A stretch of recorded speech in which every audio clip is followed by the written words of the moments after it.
welcome back to Four Tires and Fuel. My name is Cole Cusimano. And I'm Ashlyn Register, and we have a ton of stuff to cover for you today. We had the opportunity over the last weekend to go to the Phoenix ISM Raceway and cover the race.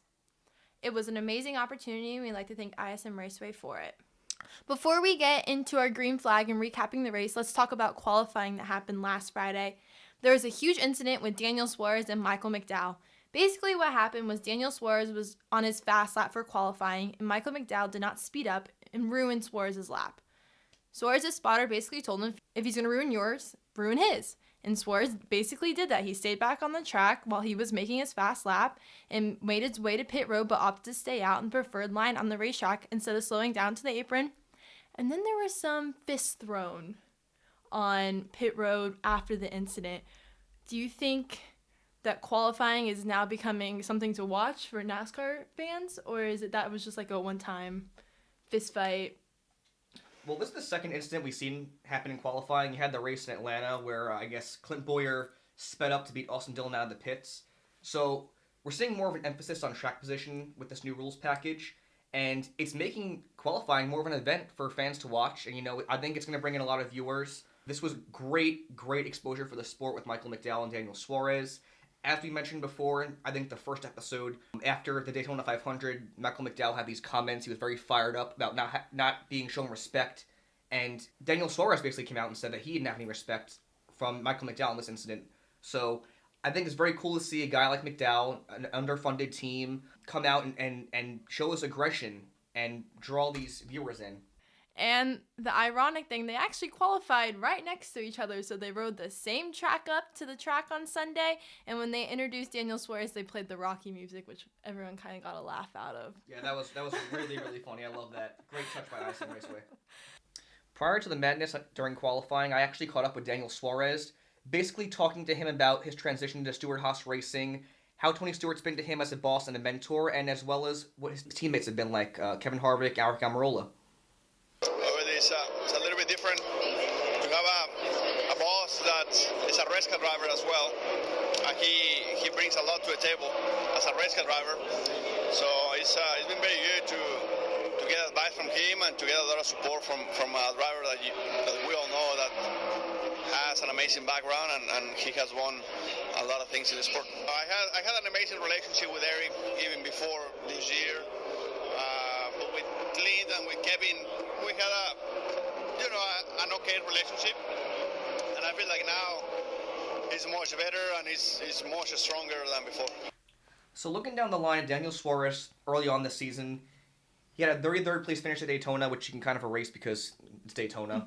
10th place finish at Atlanta, 17th at Vegas, and then at Phoenix he had some electrical issues which resulted in a 23rd place finish. What do you see from Daniel Suarez early on, and what do we need to expect from him as he begins his first season with Stewart-Haas Racing? I think he has a lot of potential. Like you said, the 33rd Daytona finish, you can erase that one. A top 10 in Atlanta is really good, and a top 20 in Vegas is okay, and electrical issues you really can't solve or anything. But I feel like with Tony Stewart as his new owner, and I know he hasn't had a win yet in the Monster Energy Cup Series, but he was the Xfinity champion in 2016. He was the Xfinity rookie in 2015. He has success in this sport, and I think Stewart-Haas, starting this year, it's going to be bumpy at the beginning, but I think he may have his first Cup Series win this season. Yeah, I agree 100%. I mean, talking to Daniel Suarez, he has a lot of passion for this sport, a lot of drive, a lot of motivation. He has the talent, like you said. He won the championship in 2016 in Xfinity.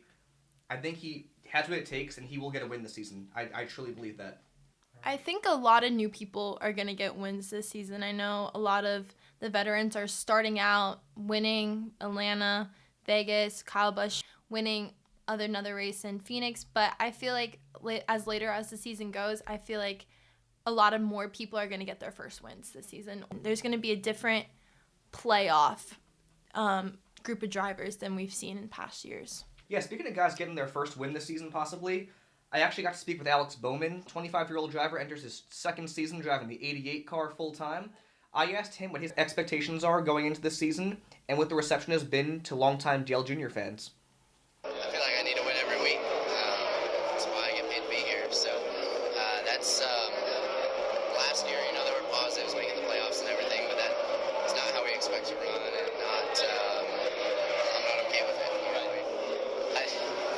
meetings this year where they're like, man, you need to be happier with last year, and you need to be happier with how things are going, and I'm not going to be happy until we're winning races. I mean, all the 88 fans that have stuck around from when Dale was running, that's really cool. Obviously, I wouldn't be here without Dale's help and support, so that's really neat. You know, we want to give them something to cheer for. In my eyes, I don't want to be known as just like being popular. I mean, I keep to myself. I don't have like this super outgoing personality that's going to make me popular. In my eyes, it's going to be from winning races, and that's what I'm here to do and what I want to do. So just got to give those fans something to cheer for. Coming off at this 2018 season, Bowman did make the playoffs, had a pretty subpar year. This early on in the season, finished 11th at Daytona, which is impressive, 15th at Atlanta, 11th at Vegas. Didn't fare quite well at his home track because he got into a couple crashes, but what's your outlook for Alex Bowman this season? Like we were speaking beforehand with Daniel Suarez, I think he will get a win. It's really hard to live up in the 88 car with Dale Earnhardt Jr. just coming off of that in 2 years, but I think Alex Bowman is working really well with Hendrick Motorsports. He's had top 20 finishes, top 15 finishes basically in every race except for Phoenix, like we said, with issues. But I think he's going to keep working, and if he can consistently keep up top 15, top 10s, I think a win, if he's in the right place at the right time, he's going to get it. I do agree with you there. Consistency is key. I just need to see more of that from Bowman. At this point, where he is right now, I do not see him getting a win this season. Like I said, it's very possible as long as the consistency keeps up, but I need to see more from him. That's bottom line. And he said himself, too, you heard it in the interview, he's not satisfied. He wants to win. And when you're in the sport, that's your nature. Your competitive nature is to win every race you compete in. So I look forward to seeing what he can do this year in the 88 car. I think he'll make the playoffs, even if he doesn't get a win, but it's going to be, like we said, consistency with top 15, top 10 finishes, and that's only based on points. But like I also predicted, I think more people are going to get their first wins. That may also cause some issues if he doesn't get a win, that he might not make the playoffs this season. All right, green flag is out. We're going to recap the Ticket Guardian 500 at ISM Raceway. From the get-go, this was a very, very interesting race. So Chase Elliott grabbed the lead on the start, but Blaney spun the tires, and Chase Elliott beat him to the restart line, so he got black flagged, served that pit road penalty, didn't lose a lap, but yeah, it was pretty costly for Chase Elliott. Other things to note, Brad Keselowski, winner of Atlanta, he broke his sway bar, ended up causing 2 cautions for the day, somehow able to salvage a 19th place finish, and in one of those cautions that Brad Keselowski caused, he got into the wall. Ryan Preece did an incredible job avoiding this wreck, much like he did multiple times in Daytona. I thought that was really awesome to see. It'll be interesting to see if he can keep that up, kind of building a reputation for avoiding these wrecks, kind of like Cole Trickle in Days of Thunder. Eric Jones had a loose wheel. Toe was off on the car, he mentioned as well. So he did end up losing control, hitting the wall, finished 29th, not the day he was looking for. Michael McDowell, guy who made a lot of headlines for the fight with Daniel Suarez, got loose towards the later stages of the race, ended up getting into the wall. He finished dead last, 36th DNF. Alex Bowman, as we mentioned before earlier in the show, he had some tire problems throughout the day, caused 2 cautions, got into the wall the first time, damage wasn't too significant. Second time, got into the wall pretty hard, that ended his day, he finished 35th. Again, not the day the Arizona native wanted. Late in the race, Chase Elliott worked his way up from that penalty early on in the race. He complained of a bad vibration late in the race, ended up spinning, no contact with the wall, but unable to rebound from that late race spin, finished 14th. Very disappointing day for him, I would say. Ryan Blaney won Stage 1, Kyle Busch won Stage 2, and eventually would go on to win his 52nd Monster Energy NASCAR Cup Series race. This was also his 199th win overall. He won race number 198 in the day previously in the Xfinity iK9 Service Dog 200. As you could tell, there wasn't a lot of big crashes, and there was just small little car crashes, but there was a lot of pit strategy at play when we saw quite a few drivers benefit from this. Notably, Ryan Newman did have to pit later on, and he didn't get the finish that he wanted, but Jimmy Johnson, Eric Almirola, Kurt Busch, Kevin Harvick also made late pit stops for tires and fuel, and as a result, we saw quite a few new faces in the top 10 for that finish because of that. As we mentioned, Kyle Busch got his 199th win. Martin Truex Jr., his teammate, finished second. He actually gained 7 seconds in the closing 22 laps, and he only finished 1.2 seconds behind Kyle Busch, which is really impressive. Ryan Blaney ended up finishing third. He had to save tires, save fuel. He was almost 2 laps shy in that final run, so That resulted in a third place finish. Eric Almirola got 4th. Denny Hamlin got a top 5 finish, his first top 5 since winning the Daytona 500. Kyle Larson got his best finish of the season, finishing 6th. Kurt Busch finished 7th. Jimmy Johnson with his best finish of the season so far, finishing 8th. Kevin Harvick, winning his driver at ISM Raceway, finished 9th. Joey Logano continued Penske's consistency with a top 10 finish. Like we said, Kyle Busch dominated this race, and it was really the first race that was dominated by a single car this season. Do you think Kyle Busch is the new king of Phoenix? I think it's a big possibility. Since the reconfiguration, Kyle Busch has not lost a race here, so that's extremely impressive. Through his entire Phoenix career, his average finish is 11th. Since February 2017, his average finish is 2.8. Like I mentioned, 3 consecutive wins across all series at ISM Raceway since the reconfiguration. 14 total wins at ISM Raceway, 11 in Xfinity, 3 in Cup. I do believe that we could be seeing a new King of the Desert for ISM Raceway, but it could also just be Kyle Busch. You know, Kyle Busch is a damn good driver. What do you think? You think he could be the new King of Phoenix, or you think it's just Kyle Busch being Kyle Busch? I think it's just Kyle Busch being Kyle Busch. He, like we said, he has 199 race wins across the entire truck, Xfinity, and Cup. He just knows how to race. He knows how to be rowdy. He knows when to pass. He has great crew chiefs. He has awesome pit crew. Yeah, he may be the new King of Phoenix in a sense with 3 wins across, and he hasn't lost a race since the reconfiguration of the track, but I just think this is Kyle Busch just being Kyle Busch, and if Phoenix is his new raceway to win and automatically get into the playoffs, then that can be his new racetrack. But I think that it's just Kyle Busch being Kyle Busch, and he's just going to keep winning, and that's what he does for Joe Gibbs. That's what he does in the 18 car, and that's nothing new for us as race car fans.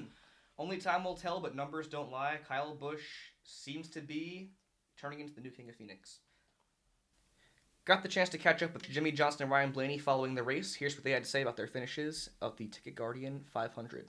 If you look at it, I think we finished, our best finish is 20 seconds here before today. So, but we've been running, top 5 speeds all year. It's just we've had issues on pit road and things like that.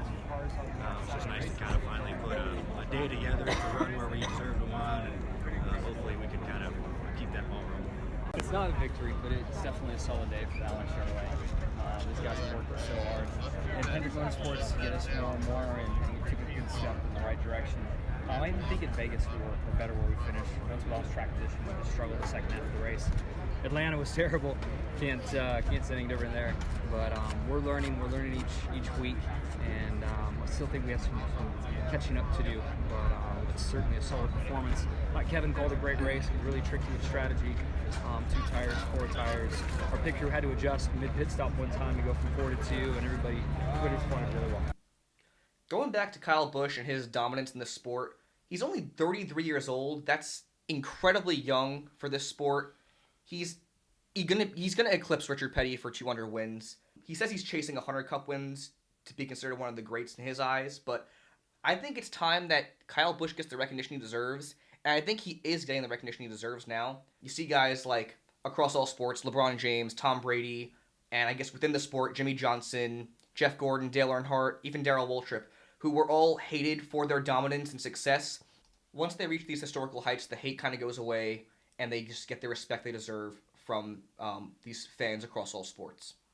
I do agree that Kyle Busch deserves recognition and everything, but I know he also sometimes is rude to other drivers, where I feel like Jimmy Johnson wasn't as rude with his rowdy comments and everything, but again, that's just Kyle Busch's personality, and that people are either going to hate it or they're going to love it. And he does deserve the recognition. If he's going to pass Richard Petty for 200 wins, Richard Petty is either one of the greatest or the greatest race car driver. And that's a huge monument in anyone's career, passing Richard Petty with 200 wins. Oh, yeah, absolutely. And as for his personality, I mean, you had guys previously in the sport, some of the all-time greats, Dale Earnhardt, Jeff Gordon, Darrell Waltrip. Those guys, they had their personalities lash out, and people across the sport loved them, people across the sport hated them. It's just part of the sport, it's part of the personality, it's part of building that persona, building that legacy that you'll be known for later on when you're retired. And this brings me to my next question. Where do you feel he ranks among the NASCAR greats? I do think Kyle Busch is going to be up there. He's Richard Petty, Dale Earnhardt, Jeff Gordon, even maybe Jimmy Johnson, I feel like, are better in a sense, but I do think that Kyle Busch is among one of the NASCAR greats. I read an article and it said that if he keeps up what he's doing, he's on track to win 260 wins. That's a lot of races. Let alone people struggle to win one race, but 260 across Truck, Xfinity, and Cup, that's an unbelievable career, and that deserves some recognition. Yeah, absolutely. If you're asking me, I'd rank him top 5 right now, absolutely. I mean, I'd put Dale Earnhardt, Jeff Gordon, Jimmy Johnson, David Pearson ahead of him. I put him ahead of Richard Petty. I'll give him that. But like you said, if he does eclipse 250, that would be absolutely astonishing. That might not even ever get done again. I don't even know if 200 will ever get done again. But I think it's important he gets the recognition he deserves. I think he is getting it now. You're seeing a lot more Kyle Busch fans come out of the woodworks, which is nice to see for him. There were so many Kyle Busch fans at ISM Raceway.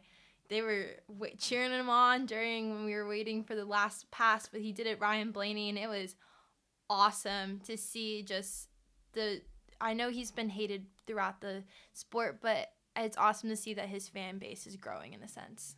I do think it's worth noting that Kyle Busch said he's not going to be considered one of the greats until he gets 100 Cup wins. And I think that's very big of him to say, and I think he heard the people saying that he's got more truck wins, more Xfinity wins than Cup wins, and that's why he has this ridiculous win record. And that's true, but he knows that, and he's acknowledging that, and he's not satisfied either. He knows in order to be considered one of the greats that he needs to get 100 Cup wins. So for him to come out and say that, I think that's great of him to do. He only has 48 more, and we'll see if Fontana could be the next one for him and make it 47 left. That's right. He's running both Xfinity and Cup this weekend at Auto Club. Kurt Busch had comments about Kyle Busch eclipsing Richard Petty's 200 wins. I'm incredibly proud of him. He's always been my little brother, and I never knew he had that work ethic in him. When we were kids, he never did anything. He was always couch loafing, and I can make fun of him that way, being the older brother. But in all honesty, this is something very, very impressive.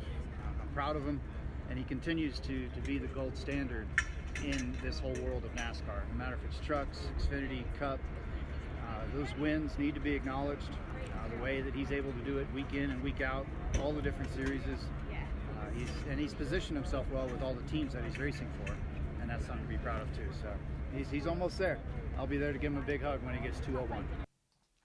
Speaking of Fontana, the white flag is out, and that means we're going to preview the Auto Club 400 in Fontana this weekend. This is a race where Kevin Harvick was going for his 4th win in a row, ended up wrecking out early after an incident with runner-up Kyle Larson. Truex dominated the race, sweeping every single stage and leading a race high of 125 of 200 laps, and Kyle Busch led a bulk of the other laps. The top 10 for the 2018 race was Truex winning, Kyle Larson, then Kyle Busch, Brad Keselowski, Joey Logano, Denny Hamlin, Eric Jones, Ryan Blaney, Jimmy Johnson, and Austin Dillon. Looking down at this top 10, looks like it's going to be pretty similar to this race. There's a lot of uncertainty going in, I know, from a lot of guys, even from the fans' perspective on this race at Fontana, but I mean, Truex, Larson, Keselowski, Hamlin, Blaney, Johnson, even Austin Dillon. Looking down the line, these are all guys that are going to be up there contending for the win, contending for that top 10 finish. I think it's going to be very similar to this last race in 2018.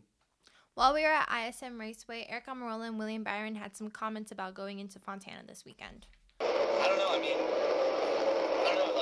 I really think it's going to be a crazy race. I mean, it's probably going to be similar to Michigan or when they had the aero package in the Xfinity car. So I think it's going to be a lot of 4 and 5 wide racing at the beginning of runs.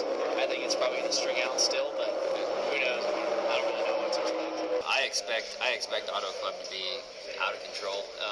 I really do. I think we're going to get huge drafts. I think cars are going to get locked together. We'll lock bumpers, and there'll be tandem drafting, and I think, especially on the restarts, I think that will certainly come into play, and that's going to create huge runs for a couple cars in a big group. when they're catching a big draft. So I think that's going to be one of the biggest things to look out for when we get to Auto Club Speedway is just the restarts. They were always crazy, but they're going to be really crazy now. So going into Fontana, hearing these interviews from guys like Almirola and William Byron, there is a lot of uncertainty going in. I do think we're going to get a lot of crazy restarts. I'm very interested to see if the draft will play a factor. I hope it does. I think that'll make for some really great, crazy racing. But, it's a lot of uncertainty. I'm excited to see what we get. And Joe Gibbs and Team Penske are both 2 for 2 on this season. Do you think a Joe Gibbs race car driver or Penske is going to win this race, or a dark horse is going to come in? I have quite a few dark horses in mind to win this race. I'll get to that when you do our picks. But, you never count Penske or Joe Gibbs racing out. Just class the field the entire season so far. I know it's early in the season, only 4 races in, but it looks like it's going to take a lot to dethrone these Penske guys and these Gibbs racing guys. They just are consistent all across the board, all 4 drivers, all 3 drivers, and you just basically can't beat them. And with Hendrick Motorsports, I know, is trying to work their way up in all these other places and all these other teams, but like we said, Joe Gibbs and Team Penske, you never can count them out at this point. And Kyle Busch is going to be going for it for win number 200 and potentially even 201. So he'll give all these guys a run for their money. And now for our predictions for the Auto Club 400 at Fontana. My prediction is a Joe Gibbs race car driver, Martin Truex Jr. He won last year's race in Fontana and made the late pass with Ryan Blaney to finish 2nd in Phoenix. He got another top 10 in Vegas, finishing 8th, and finished 2nd in Atlanta. He did have a DNF, finishing 35th in Daytona, but Daytona, like we said, is kind of a crapshoot, so you can't really ever consider that one. But I think that he's going to get his first win with Joe Gibbs in his new car, and that he's going to finish either in the top 10, but I think he's going to get his first win with Joe Gibbs this race. I'm going to go with one of my dark horses for the race, and that's Kyle Larson. Last 2 races at Fontana, he finished 2nd in 2018, and he won the race in 2017. He loves this track. He loves the speed. He loves running the high line. Coming off a nice finish at Phoenix, I think he has a great shot to bring Chevy their first points win of 2019. And I don't want to say he's slumping, but he kind of has like a chip on his shoulder, or I guess he's racing with a monkey on his back, because he leads all these laps. He runs up front. He just can't close the deal out. I really do think that at Fontana we will see Kyle Larson in victory lane. Another dark horse is Ryan Newman. Roush Fenway Racing has 7 wins, and that's the most wins at Fontana. And I think he has a little rough start, and he hasn't been doing as well throughout past years, but he did have a 12th place finish in Phoenix, and maybe he can carry that momentum over into Fontana and possibly maybe get a win for Roush Fenway Racing. Yeah, he actually ran really well at Phoenix. He had a top 10 car. He just had a late race incident where he kind of fell back due to pit stops. But yeah, I think he has a great shot at winning there. He loves those high-speed tracks. He's been fairly consistent this season, so it'll be interesting to see if he can do it for Roush Fenway Racing, put them back on the map again. Another weird thing is that we're looking is that Joe Gibbs Racing only has 2 wins, and Team Penske only has 3 wins at Fontana, and Hendrick Motorsports has 6.